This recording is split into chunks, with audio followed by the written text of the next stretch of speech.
Hello friends. आज हम लोग ट्रांजिस्टर की कुछ इंपॉर्टेंट इक्वेशन और ट्रांजिस्टर के गेन अल्फा बीटा गामा इनको डिस्कस करेंगे। इसके अलावा आईसीओ करंट क्या होता है, collector to inter with base open, ICU, इन सब इनको डिस्कस करेंगे। ठीक है कि कौन ज़्यादा होता है कौन कम होता है, इनके बारे में जानेंगे। तो आइए स्टार्ट करते हैं। और अगर आपको मेरी मेहनत अच्छी लगे तो हमारी वीडियो को लाइक करें, शेयर करें। और अगर अभी तक आपने हमारा चैनल सब्सक्राइब नहीं किया है या पहली बार देख रहे हैं तो हमारे चैनल को सब्सक्राइब जरूर कर लें। तो स्टार्ट करते हैं। और अगर आपने हमारा एनपीएन ट्रांजिस्टर वाला वीडियो नहीं देखा है तो आप पहले वो वाला वीडियो देख लें, तो आपको ये ज़्यादा बेहतर समझ में आएगा। उसकी लिंक है मैं डिस्क्रिप्शन बॉक्स में शेयर कर दूँगी, आप वहाँ से देख लीजिए। तो आइए स्टार्ट करते हैं। हमने बताया था कि ट्रांजिस्टर में इमिटर में हाईली हैवीली डोप्ड होता है, तो इमिटर में इलेक्ट्रॉन बहुत ज़्यादा होंगे, तो वो इमिटर से इलेक्ट्रॉन किस में, होल में डिफ्यूज होंगे, होल की तरफ डिफ्यूज होंगे। तो इसकी वजह से जो करंट फ्लो होता है वो क्या होता है, आई ई एन। ये हमने बताया था आई एन। इलेक्ट्रॉन की वजह से कौन सा करंट है, करंट किसका है, एमिटर का करंट, तो ये हो गया हमारा आई है। डिफ्यूजन करंट किसकी वजह से, इलेक्ट्रॉन की वजह से जो डिफ्यूज हो रहे हैं एमिटर से बेस में, क्योंकि हमने बताया था charge always flows from higher concentration to lower concentration diffusion की वजह से। तो एमिटर में हैवीली डोप्ड है, इलेक्ट्रॉन बहुत ज़्यादा, और पी बेस हमारा क्या है, पी टाइप का होल है, तो इसमें इलेक्ट्रॉन क्या है, माइन्यूटी कैरियर में, तो हायर कंसेंट्रेशन से लोअर कंसेंट्रेशन की तरफ इलेक्ट्रॉन फ्लो हो रहे हैं। तो इलेक्ट्रॉन जिसमें फ्लो ऐसे फ्लो होते हैं उसके अपोजिट डायरेक्शन में क्या होता है, हमारा करंट फ्लो होता है। तो इलेक्ट्रॉन एन से पी फ्लो हो रहे हैं, तो हमारा करंट कैसे फ्लो होगा, पी से एन। वैसे भी ये फॉरवर्ड वाइज है, तो हमारा करंट कैसे फ्लो, फॉरवर्ड वाइज में current P to N flow होता है, और रिवर्स वाइज में हमारा करंट कैसे फ्लो होता है, एन टू पी। और हमने बताया था कि ट्रांजिस्टर को हम एक्टिव रीजन पढ़ रहे हैं। एक्टिव रीजन का मतलब है जो हमारा इमिटर जंक्शन है उसे हम फॉरवर्ड वाइज रखेंगे, जो कलेक्टर जंक्शन है इसको हम रिवर्स वाइज रखेंगे। तो एक तो करंट हमारा हो गया आई ई एन, जो इलेक्ट्रॉन आ रहे हैं एन से पी में डिफ्यूज हो रहे हैं। दूसरा क्या है, कुछ होल पी से एन में जा रहे हैं इलेक्ट्रॉन के साथ कंबाइन होने के लिए। ठीक है, तो इसकी वजह से एक इमिटर में दो करंट फ्लो होते हैं, एक आई ई एन और एक आई ई पी। आई ई पी क्या, जो होल इलेक्ट्रॉन बेस से इमिटर की तरफ जा रहे हैं, बेस टू इमिटर, तो ये हमारा आई ई पी हो गया। और जो इलेक्ट्रॉन इमिटर से बेस में जा रहे हैं उसमें, उसकी वजह से हमारा क्या हो गया, आई ई एन। ठीक है, ये सारे करंट हमने एनपीएन ट्रांजिस्टर जो पढ़ा है उसमें अच्छे से डिस्कस किया, वहाँ से आप लोग देख सकते हो। बेस में हमारे दो करंट होते हैं, एक होता है हमारा रिकॉम्बिनेशन करंट। रिकॉम्बिनेशन करंट किसकी वजह से होता है, रिकॉम्बिनेशन करंट जो पी से एन की तरफ जाते हैं, इसकी वजह से तो हमारा ये आई ई पी था जो इमिटर में भी था, यही कॉमन हो जाएगा बेस में एक, ये तो पी से एन की तरफ है उसकी वजह से हुआ। दूसरा, जो इलेक्ट्रॉन यहाँ से आए एन से पी की तरफ, तो उसमें से कुछ कम रिकम्बाइन हो जाएंगे। या मान लो यहाँ से 100 इलेक्ट्रॉन गए, तो पी में 2-3 इलेक्ट्रॉन जाके कंबाइन हो गए होल के साथ। तो इस रिकॉम्बिनेशन की वजह से यहाँ पे होल की कमी होगी, तो उसके पूरा करने के लिए बैटरी के पॉजिटिव टर्मिनल से सप्लाई होगी।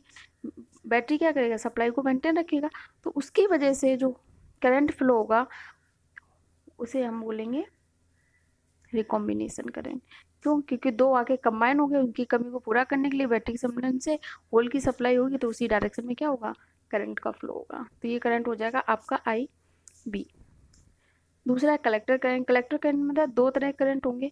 एक तो जो इलेक्ट्रॉन इमिटर से गए, कुछ 2-3, मान लो 100 इलेक्ट्रॉन गए थे, दो दो या तीन कंबाइन हो गए, तो 97-98 इलेक्ट्रॉन आपके कहाँ, कलेक्टर पे पहुंचे। तो एक तो ये करंट हो गया। दूसरा करंट कौन सा हो गया, लीकेज करंट, क्योंकि ये रिवर्स वाइज है, रिवर्स वाइज में कौन सा करंट फ्लो करता है, लीकेज करंट फ्लो करता है। तो वो कौन सा होता है, आईसीयू। तो कलेक्टर में ये दो करंट हो गए। अब एक होता है आपका बेस ट्रांसपोर्ट फैक्टर। ठीक है, ऐसे लिखते हैं बी से डिनोट करते हैं बेस। बेस ट्रांसपोर्ट फैक्टर क्या होता है कि आपने जितने इलेक्ट्रॉन यहाँ इंजेक्ट किए थे एमिटर से, उसमें से कलेक्टर पे कितने पहुंचे, ये होता है आपका बेस ट्रांसपोर्ट फैक्टर। अब आप कलेक्टर करंट आप कैसे लिख सकते हो, जितने आपने ट्रांसपोर्ट किए थे इलेक्ट्रॉन, इमिटर पे इंजेक्ट किए थे, उस पे से कितने कलेक्टर पे पहुंचे। ठीक है, तो बेस ट्रांसपोर्ट फैक्टर, अगर मान लो आपने 100 इलेक्ट्रॉन किए थे और अगर आपके 98 इलेक्ट्रॉन पहुंच गए कलेक्टर पे, तो आपका बेस ट्रांसपोर्ट फैक्टर हो गया 0.98। तो बेस ट्रांसपोर्ट फैक्टर इंटू कौन सा करंट, कलेक्ट इमिटर करंट, क्योंकि यही तो आ रहे हैं इलेक्ट्रॉन, तो इसी की वजह से तो करंट फ्लो होगा। जो इलेक्ट्रॉन इमिटर से कलेक्टर में आ रहे हैं इन्हीं की वजह से करंट फ्लो होगा, तो आई ई एन करंट हो गया। तो आई सी इक्वल टू क्या हो गया, बेस ट्रांसफर फैक्टर इनटू जो इलेक्ट्रॉन आ रहे थे इमिटर से वो वाला करंट प्लस कलेक्टर का एक लीकेज करंट। आप अगर आपको बेस का करंट लिखना हो ट्रांसपोर्ट फैक्टर के टर्म में, तो बेस में आप बी ट्रांसपोर्ट फैक्टर है कि कितने पहुंच गए इमिटर से कलेक्टर तक इलेक्ट्रॉन, तो 1 माइनस बी क्या हो जाएगा, जितने कंबाइन हुए, मान लो 100 यहाँ से गए, 98 यहाँ पहुंच गए, तो कंबाइन कितने हुए, 100 माइनस 98 यानी कि 2, ठीक है, तो 1 माइनस बी हो जाएगा इनटू करंट कौन सा, यही इमिटर वाला जो कितने इलेक्ट्रॉन पहुंचे आई एन, प्लस बेस में कौन सा करंट फ्लो हो रहा था, आई ई पी। आई ई पी क्या था, जो होल की वजह से था, जो बेस से इमिटर की तरफ जा रहे थे, ठीक है, तो आई ई पी हो गया। लेकिन अब अगर आप लीकेज करंट कंसीडर करते हो, क्योंकि ये रिवर्स वाइज है तो इसमें लीकेज करंट भी फ्लो होगा, इसकी डायरेक्शन क्या होगी, आप मान लो higher potential to lower potential, ठीक है, हायर पोटेंशियल से लोअर पोटेंशियल की तरफ, तो और आई बी करंट की डायरेक्शन क्या है, इस साइड है, ठीक है, क्योंकि वहाँ होल की कमी पूरी हुई थी तो होल की कमी को पूरा करने के लिए, तो इन दोनों की डायरेक्शन क्या है, अपोजिट। तो अगर आप बेस में जब आप केवीएल लगाओगे तो आपको ये अपोजिट डायरेक्शन में आएगा लीकेज करंट, तो क्या होगा माइनस आईसीओ। लेकिन आपने देखा कलेक्टर में जब आप लगा रहे हो तो क्या, कलेक्टर करंट में लीकेज करंट जब कंसीडर कर रहे हो तो प्लस हो रहा है, जब बेस में कर रहे हो तो माइनस हो रहा है। लेकिन जो इसीलिए जो टोटल करंट होगा आई ई इक्वल टू वो आई वी प्लस आई सी होगा, क्योंकि आपने कलेक्टर में ऐड किया और बेस में माइनस हो गया, ठीक है, केवीएल फाइनली सेटिस्फाई होगी और आपकी ये इक्वेशन हमेशा वैलिड होगी, I equal to I V plus I C. आप चाहे कलेक्टर करंट को कंसीडर करो या ना करो, आप नहीं करोगे तो भी कोई बात नहीं, करोगे तो एक में प्लस हो जाएगा एक में माइनस, तो बैलेंस हो जाएगा। तो आपका इमिटर करंट इक्वल टू क्या हो जाएगा, base current plus collector current, या I N equal to I N plus I P, sorry I E equal to I N plus I P. अब देखो करंट गेन, करंट गेन क्या होता है, current gain alpha होता है collector current to emitter current, ठीक है, लेकिन जो भी गेन है आपके वो आइडियल कंडीशन में लिखे जाते हैं, यानी कि आइडियल कंडीशन का मतलब है आपको लीकेज करंट को कंसीडर नहीं करना है, अल्फा बीटा गामा जितने भी गेन है आपके उसमें किसी में भी आपको लीकेज करंट को कंसीडर नहीं करना है। तो अल्फा इक्वल टू होता है आपका आई सी अपॉन आई। अब कैसे, क्योंकि आपको लीकेज करंट कंसीडर नहीं करना है तो कलेक्टर करंट में से आप कौन सा करंट माइनस कर दोगे, लीकेज करंट। बस एक चीज़ ध्यान रखो, जो आई सी आप लिखोगे जे आई ई यहाँ होगा, ठीक है, आई बी ये होगा, ठीक, और आई सी ये होगा आपका, ठीक। तो ये जो टर्मिनल के करंट है ये हमेशा आई ई आई बी आई सी लिए जाएंगे, ठीक। तो ये आपको इसमें आपको अगर कहीं दिया आई ई आई बी आई सी तो आप समझना ये टर्मिनल के करंट है, इसमें आपको ये सोचने की जरूरत नहीं है कि हम इसमें लीकेज करंट लगाएं या ना लगाएं, ये सब जरूरत नहीं है सोचने की, ठीक। अब आपको ये देखो करंट गेन में क्या हमने बताया कि लीकेज करंट कंसीडर नहीं करना है, तो अल्फा इक्वल टू क्या होगा, कलेक्टर करंट में से लीकेज करंट हटा दो, आई सी अपॉन आई होता है collector current to emitter current होता है आपका करंट गेन। तो अगर आप कलेक्टर करंट में से लीकेज करंट हटा दो, ठीक है, और आई इमिटर करंट, इमिटर में तो कोई लीकेज करंट था ही नहीं, फॉरवर्ड वाइज है तो इसमें से कुछ हटाने या घटाने की जरूरत नहीं है, तो अल्फा इक्वल टू अब क्या आई सी अपॉन आई सी, तो इसे आप इस तरह से लिख सकते हो आई सी माइनस आई सी अपॉन आई। अब अगर अल्फा इधर ले और अल्फा आई इक्वल टू क्या हो जाएगा, आई सी माइनस आई हो, आई सी इक्वल टू क्या हो जाएगा आपका alpha I plus I C हो। ये इक्वेशन बहुत इंपॉर्टेंट है, आप लोगों ने सबने पढ़ी होगी कि I C equal to alpha I plus I C हो, पर आपको ये नहीं पता होगा कि कैसे आती है। इसी तरह से आती है कि जो गेन होते हैं वो उसमें से हम लीकेज करंट माइनस कर देते हैं, क्योंकि गेन हम हमेशा आइडियल कंडीशन में निकालते हैं, उसमें हम लीकेज करंट कंसीडर नहीं करते। तो यहाँ से आपकी ये इक्वेशन आ जाएगी I C equal to alpha I plus I C हो। और अगर इसी तरह से आपको बीटा निकालना है तो बीटा होता है collector current to base current का रेशियो, लेकिन लीकेज करंट को कंसीडर नहीं करना है, तो आप लीकेज करंट कलेक्टर करंट में आपने क्या लीकेज करंट को ऐड किया था तो इसको माइनस कर दो, लेकिन बेस में देखो जब बेस करंट आपने कंसीडर किया था तो आपने लीकेज करंट को इसमें माइनस किया था। अब आपको हटाना है लीकेज करंट, तो इसमें आप अगर इतने ही लीकेज करंट प्लस कर दो तो प्लस माइनस कैंसिल हो जाएंगे, तो आपका लीकेज करंट हट जाएगा, नल हो जाएगा। तो आप बेस करंट में लिखोगे तो base current plus leakage current कर दो, प्लस माइनस कैंसिल होके तो आपको बिना लीकेज करंट का बेस करंट मिल जाएगा, यानी कि आपको बीटा की वैल्यू पता चल जाएगी, beta equal to I C upon I V one. अब अगर इसको बैलेंस करके लिखो इसे इधर ले आओ, इसे इधर ले आओ, तो बीटा IC इक्वल टू का beta IB 1 plus beta ICU। यही आपकी इक्वेशन आपने बहुत पढ़ी होंगी, ये दोनों इक्वेशन, ठीक है। लेकिन अब आप ये समझो आती कहाँ से है। गेन आपके कैसे आते हैं, गेन हमेशा आइडियल कंडीशन में कंसीडर करते हैं, तो लीकेज करंट हटा के आप इक्वेशन लिखो, बैलेंस करो, आ जाएगा। ठीक, तो जो IC equal to alpha I plus ICU एक कॉमन बेस के लिए है, और IC equal to beta IB 1 plus beta ICU है, ये किसके लिए है, ये कॉमन के लिए, क्योंकि देखो कॉमन बेस के लिए, यानी कि आउटपुट पे कलेक्टर करंट है, इनपुट पे इमिटर करंट है, ठीक। और अगर ये वाली आपकी है कॉमन इमिटर के लिए, तो कलेक्टर पे करंट है आउटपुट और बेस पे इनपुट, ठीक है। तो ये आपके कॉमन इमिटर के लिए हो गया। अब देखो इस इक्वेशन को, अब जो IC equal to alpha I plus ICU है, इससे आप ये वाली इक्वेशन भी डेराइव कर सकते हो, IC equal to beta IB 1 plus beta ICU। इसके लिए आप क्या करो, I इक्वल टू आपको पता है IC प्लस IB हमेशा सही ट्रू होता है, तो आप इसकी वैल्यू रख दो IC प्लस IB। इसे करोगे इधर उधर बैलेंस करो, इधर ले जाओगे, इधर एक साइड करके लिखोगे, तो IC इक्वल टू आ जाएगा आपका ये alpha upon 1 minus alpha. Alpha upon 1 minus alpha को आप क्या लिख सकते हो, बीटा, और 1/1 माइनस अल्फा को आप 1 प्लस बीटा लिख सकते हो, तो IC इक्वल टू हो जाएगा beta IB 1 plus beta ICU। तो इस तरह से आप ये इक्वेशन निकाल सकते हो। ये इक्वेशन इंपॉर्टेंट है, और गेन आपको समझ में आए होंगे कि किस तरह से गेन निकालते हैं। अब देखो और थोड़ा डिटेल में पढ़ते हैं गेन के बारे में। सबसे पहले alpha of the transistor gain, alpha क्या होता है, collector current to emitter current का रेशियो, ठीक, IC अपॉन IE। लेकिन आप देखो IC दोनों की डायरेक्शन कैसी है, नेगेटिव अपोजिट है, तो डायरेक्शन अपोजिट है तो यहाँ पे माइनस साइन आएगा, तो आप इसे मॉड कंसीडर करोगे, alpha equal to mod IC upon IE। जो अल्फा होता है इसकी वैल्यू गेन ये अप्रोक्सीमेटली कितनी होती है, 1 के बराबर होती है, और ये होता है कॉमन बेस का गेन होता है अल्फा। और जो आपका ये देखो बीटा होता है कॉमन इमिटर का होता है, ठीक है, बीटा हो जाएगा आपका IC अपॉन IB। इसी तरह से कलेक्टर होता है, वो कॉमन कलेक्टर का गेन होता है गामा, ये हो जाएगा आपका IE अपॉन IB। तो alpha equal to beta upon 1 plus beta भी लिख सकते हो आप। हाँ, बीटा होता है ट्रांजिस्टर में क्या होता है IC अपॉन IB, लेकिन बीटा की वैल्यू बहुत बहुत ज़्यादा होती है 1 से। अल्फा हमने आपको क्या बताया था, लगभग इक्वल होता है 1 के, अप्रोक्सी 0.98 इस तरह से 1 के, लेकिन बीटा की वैल्यू बहुत ज़्यादा होती है, टिपिकल वैल्यू होती है 50 के अप्रोक्स होती है 40 90। बीटा इक्वल टू आप अल्फा अपॉन 1 माइनस अल्फा लिख सकते हो। Gamma of the transistor, gamma क्या IE अपॉन IB, लेकिन इमिटर करंट और बेस करंट के साइन अपोजिट हैं, साइन आप देख सकते हो ना, केवल IB और IC की सेम है, IE के अलग, क्योंकि IE equal to IB plus IC करना है ना, तो IE का हमेशा अलग होगा, IB प्लस IC का सेम होगा, तो इस IE और IB के अलग है, अपोजिट साइन है, तो इसके भी आप मॉड लेके करोगे, ठीक है, मॉड IE अपॉन IB।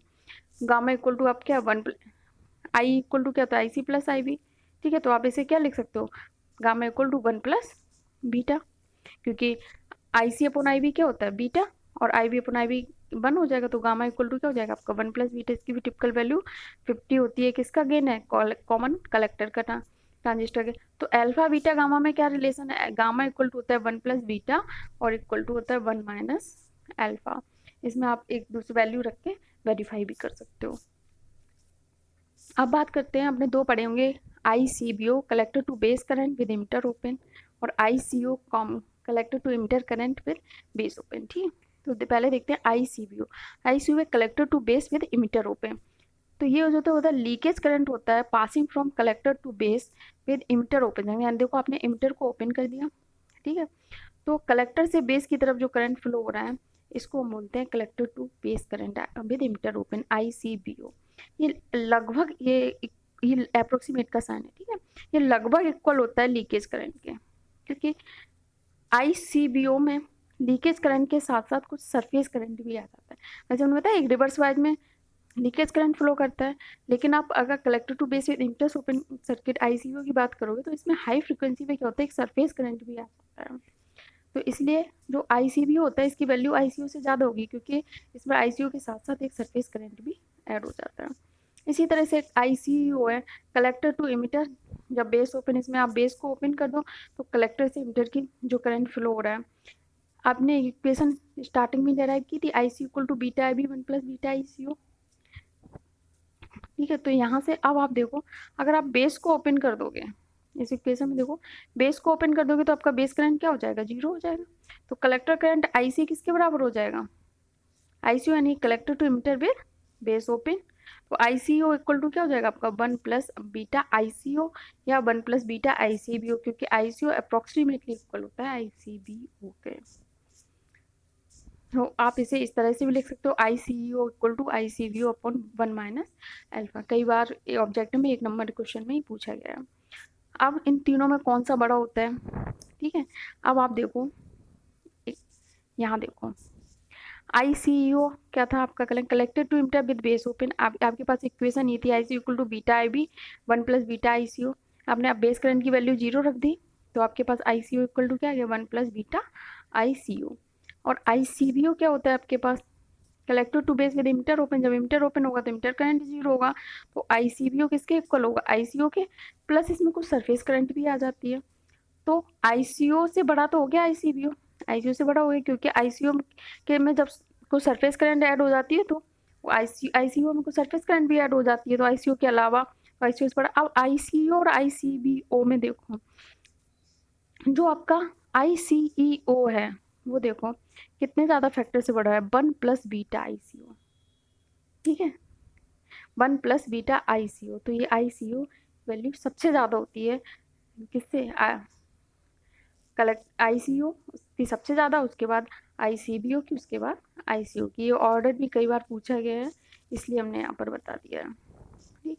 अब आपकी ये इक्वेशन देखो, IC equal to alpha I plus ICO।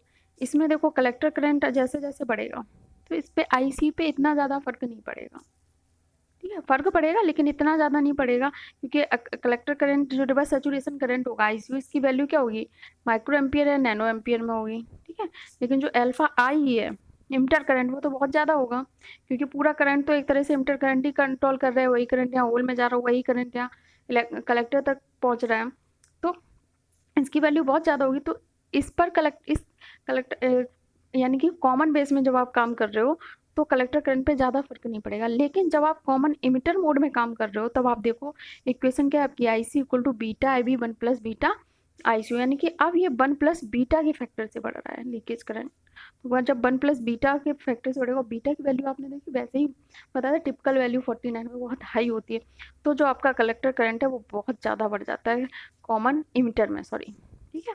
Common base में इतना नहीं बढ़ता, कॉमन इमिटर में बहुत ज़्यादा बढ़ जाता है, क्योंकि ये 1 प्लस बीटा की से बीटा टाइम्स लीकेज करंट बढ़ जाता है।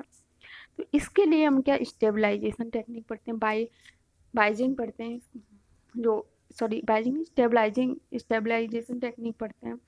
और जो बाइजिंग भी अलग अलग तरह की करते हैं, वो बाइजिंग हम किस लिए करते हैं कि जो ऑपरेटिंग पॉइंट है अपने कलेक्टर करने IC VC इनको स्टेबलाइज करने के लिए। और सबसे ज़्यादा स्टेबलाइजेशन की ज़रूरत पड़ती है कॉमन इमिटर में, क्योंकि इसमें जो रिवर्स वाइज में ICO लीकेज करंट बढ़ता है तो उसके साथ 1 प्लस बीटा टाइम्स बढ़ता है। लेकिन इसमें जो कॉमन बेस है इसमें ज़्यादा जरूरत नहीं पड़ती, लेकिन हम कॉमन इमिटर में ही क्यों करते हैं, क्योंकि कॉमन इमिटर के जो वोल्टेज गेन होते हैं, करंट गेन होते हैं, दोनों की वैल्यू मॉडरेट होती है, अच्छी होती है, ठीक है, as compare to common base और कॉमन कलेक्टर, ठीक है। कॉमन में एक की कम होती तो एक की ज़्यादा हो जाती, इसी तरह से कॉमन कलेक्टर में, लेकिन कॉमन इमिटर में दोनों की अच्छी वैल्यू मिलती है हमें, इसलिए हम इसमें स्टेबलाइजेशन करते हैं, स्टेबलाइजेशन की अलग अलग टेक्निक लगाते हैं, तो वो हम आगे डिस्कस करेंगे। तो अगर आपको मेरा वीडियो अच्छा लगा हो, हमारी मेहनत पसंद आई हो, तो वीडियो को लाइक करें, शेयर करें और मेरे चैनल को सब्सक्राइब जरूर करें। तो मिलते हैं नेक्स्ट वीडियो में नेक्स्ट टॉपिक के साथ। धन्यवाद।